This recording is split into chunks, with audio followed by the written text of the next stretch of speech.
Hey, what's up guys? So we're here to go over what's new with Season 5 in Apex Legends. So let's go ahead and hop right into it. So first off, we are playing the new character in the background for the gameplay over here. Her name is Loba. And anyways, these are her kit's abilities. So she has a teleport that lets her basically throw a bracelet and then it teleports her to that location. And you can utilize it earlier before it actually lands. You also have the ultimate, which allows her to place a portable device, which you'll see later here in the gameplay. It allows you to loot in a small little area. Anything that is available will be available for you to pick up, but you will be limited to only selecting 2 items. Her passives allow her to basically see loot from further away through walls and stuff, and it is quite nice. Just the ones that are on the floor though, that is.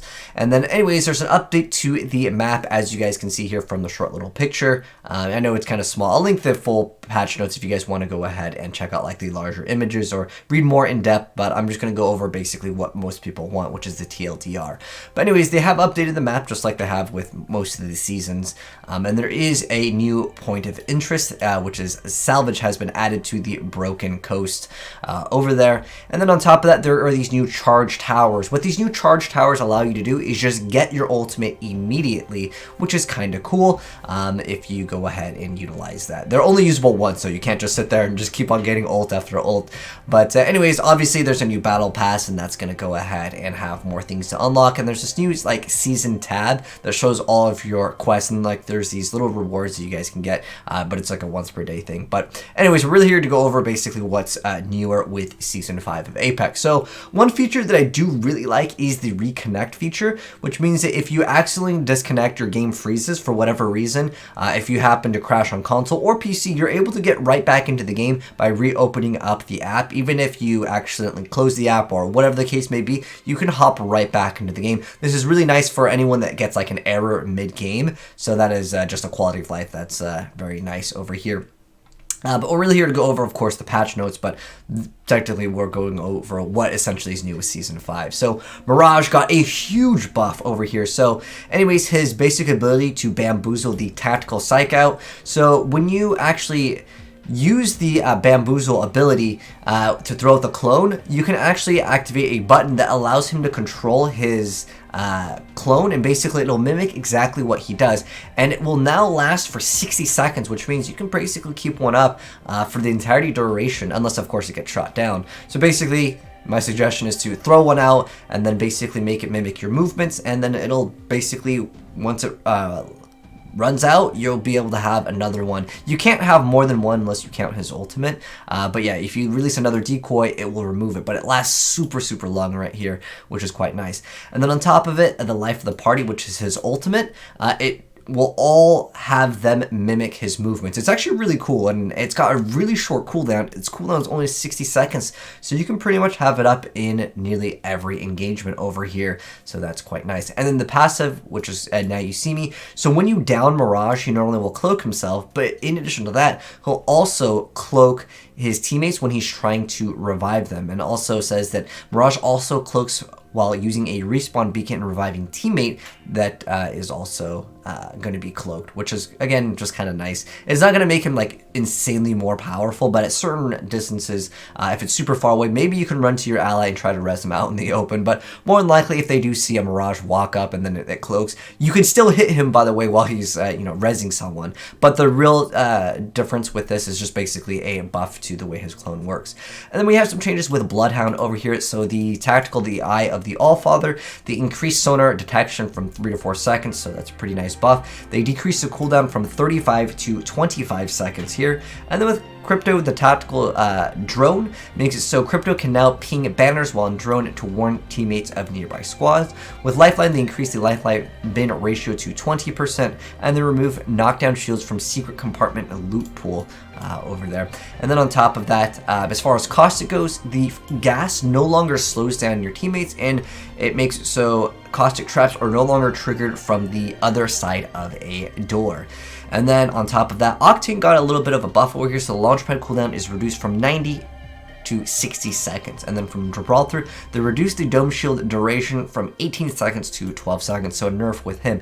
And then the biggest nerf is actually with Pathfinder. So Pathfinder over here, the cooldown of grappling hook has been increase from 15 seconds to 35 seconds, so more than double the cooldown on that. So basically, again, biggest nerf coming down with Pathfinder. And as far as the weapon and loot updates, because in the earlier gameplay that I uploaded, I recently showed off that you could just pick up the Mastiff. It's in the basic weapons now.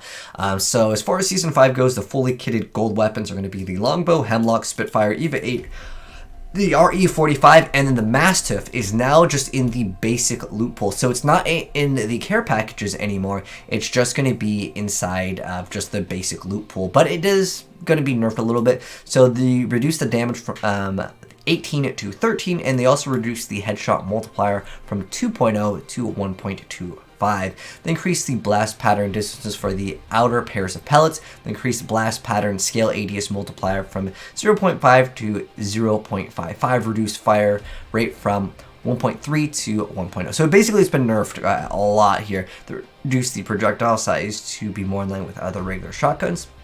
And then they also increase the shell count from 4 to 6. So even though it's got a huge reduction on the damage, you're going to be able to fire more shots. They also increase the projectile speed to standard shotgun speed. With the Peacekeeper over here, which is no longer in the base weapon, so you can't just go ahead and grab a Peacekeeper off of the floor anymore. It's going to be in the care package with its power being increased accordingly. So they tightened the spread pattern, so that's basically a buff to it. They reduced the rechamber time from 1.2 to 0.9, so again a buff over there. They also reduced the reload times from 2.65 to 2.45 and 3.6 to 3.5 from being empty. And then on top of that, they increased the projectile size to improve consistency at close range. And then the alternator over here, the mag size, went from 16 to 9. Level 1 extended mag is now 22. Level 2 is now 25. And level 3 is now 27. So a buff over there with the alternator. The RE45 got an increased damage of 1. They reduced the reload time from 1.74 to 1.5 and 2.12 to 1.95 from being empty. So over there, nice little buff overall. The Havoc, which I'd say a lot of people wanted this gun to get nerfed. The vertical recoil has been increased, so that's a nerf. Horizontal recoil slightly increased, so it's another nerf over there. And the recoil on the first 2 shots have also been increased. So overall, again, nerf on that weapon. And then with the Longbow DMR, the headshot skills are reduced from 2.15 to 2.1, so nerf over there. Then the Wingman headshot scale reduced from 2.1 to 2.0. And then the hop-ups, so adding Skull Piercer hop-up from DMR and Wingman DMR with Skull Piercer headshot scales from 2.1 to 2.5, and the Wingman with Skull Piercer was 2, and now it's 2.25. So a little bit of a buff with the Skull Piercer over there. They vaulted the Anvil receiver. I think a lot of people didn't really like that thing. Anyways, with gold armor, so it's added perk shield cells and syringes give double the amount per use, and then remove the perk for the 50% heal speed. So basically, if you were to use a shield cell, normally you'd be getting that 1, but now you're getting double of that. It's the same thing, but using a battery doesn't really matter because it's going to give you full anyways. But overall, those are the biggest changes. A lot of small bug fixes. A lot of it's just errors, certain things not registering properly, and then a bunch of quality of life things like, you know, things to optimize the game to make it run smoother, fixing lots of bugs and crashes and stuff like that. And so here's my overall thoughts on the changes. Overall, I honestly, to keep it real with you guys, I haven't played Apex in a while. I jumped on a little bit right before the new patch came out because I did want to go ahead and play a little bit before hopping on with the new season coming out. That's why I felt like, honestly, I felt like a bot for a first few games, but I eventually just learned how to play the game again because it's been a while since we played. But I think that overall the Season 5 changes, I really wish they added a lot more content. It seems like as far as the content goes, we just have that new hero. There's obviously going to be some map changes, some small buffs and nerfs, and 1 to 2 damage differences, reload times 0.5 changes. But I really wanted them to add a lot more content to this season. I was really hoping for a new weapon. They mentioned that they don't want to vault the weapons because, you know, some people would spend money and unlock, you know, some of the skins, and then they don't want those to go away. And I think that's good for, you know, anyone to not have their favorite weapon removed in a game. But at the same time, I think players want to jump on and see new content. Like, Apex was doing pretty well on Twitch for the first few hours, but But I think a lot of people, they saw the new content and was like, okay, there's a new hero, is she OP? I mean, honestly, I gotta play a little bit more with her, but here's my first experiences with the newer hero. I don't think that they are super OP or broken or anything like that, but they do have their usage with high level play. You can maybe swap armor, activate the beacon, and then just not use it until you need to swap armor, and just do it really fast with all of the loot pool at the very end. I feel like as far as Apex go, because a lot of people came in, because I used to stream Apex a lot, but I haven't really been playing the game, honestly. It's just because I've been playing other games, and the thing that I am just not a fan of as far as Apex goes is the amount of time I spend running around and looting versus the time that I'm actually spending actually getting frags. And even if you play in the rank section, it's like this. It's literally everyone camps and just sits in a door and waits. They sit up with their watts and little walls and stuff, and that's just how the game is played. And I understand for playing at a higher level, that's just the way that some BRs are, if they don't reward getting kills. It feels like a lot of times Apex is just all about third partying over and over and over, and that's how a lot of people play the game. This game actually is pretty dry for a while. I mean, look at this. This is like a 1 kill for the longest time. And I know you might be saying, yo, just dropping a hot drop. Yeah, you can drop on a hot drop, and the chances of winning multiple fights back to back to back obviously get more and more slim, as sometimes you don't have the time to heal, or if someone has a better weapon, or whatever the case may be, you run out of ammo. But anyways, I'm just gonna go fast forward towards like the very end of this gameplay here, because it picks up a little bit more.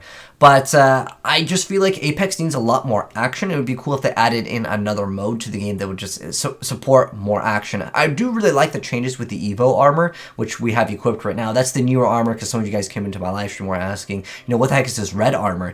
So when you basically get damage onto a player, you will be able to go ahead and upgrade your armor. It starts off with only 25 shields, but you can get it so it will have over gold armor, or over the purple amount, which would be 4 different squares. You can have up to 5, which I think is really cool. So it supports playing a little bit more aggressive.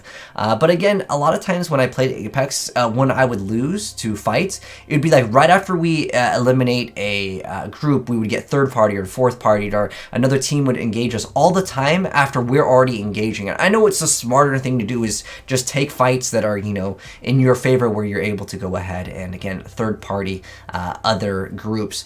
But I really wish they would add like just a smaller like TDM mode. It'd be cool, like as a, you know, a limited time mode, just to incorporate more action in the game, because sometimes I feel like the game can be a little bit dry. When legitimately, watch your own Apex games. Tell me if you're spending more time walking around and looting, or if you're actually spending more time running around and shooting. That's just my personal experience, and that's my take on it. For those of you guys that asked, are you going to be back on Apex? I really feel like, again, I would like the game to have a lot more action for myself to enjoy the game a little bit more. But that's my personal thoughts on it. You guys can let me know how you feel about the new buffs and nerfs, and what you think of Season 5 so far. But for me, I mean, I'll hop on once in a while, and you gotta play with friends. I think that one thing that I really don't like is I hate going in solos. Like, even though I won 2 solos back to back, I'm gonna be honest, towards the end of the game, I would be like, alright guys, let's just go ahead and camp, let's wait in this room, play it smart, because I wanted to get, you know, a victory royale for gameplay. And when people want to get those wins, it just incorporates camping a little bit more.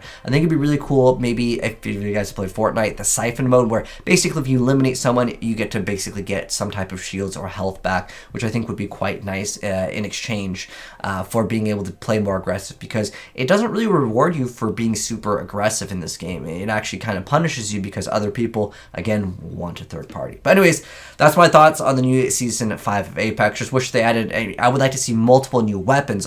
Obviously, with the heroes, I think one hero is totally enough. As far as changing up the map, I think you need to add more content to the game, because again, people will hop in for the first day, second day, and you can definitely see via Twitch, like, it was really popular, and then it started dwindling down, because people were like, okay, there's just a new hero, no new weapon, new map change. You play for a couple rounds and you'll see it. But anyways, thanks for tuning in, guys. Hope you enjoyed the video, and if you to drop a like on it, if you're new to the channel here and you want to see more gaming content. Honestly, I'll cover Apex every single time there's a new update with like a new weapon or something, but I don't see myself personally getting back into the game and playing like 8 hours a day like at one point we used to do it. But anyways, take it easy, guys. Have a good one, and I'll catch you in the next vid. Peace.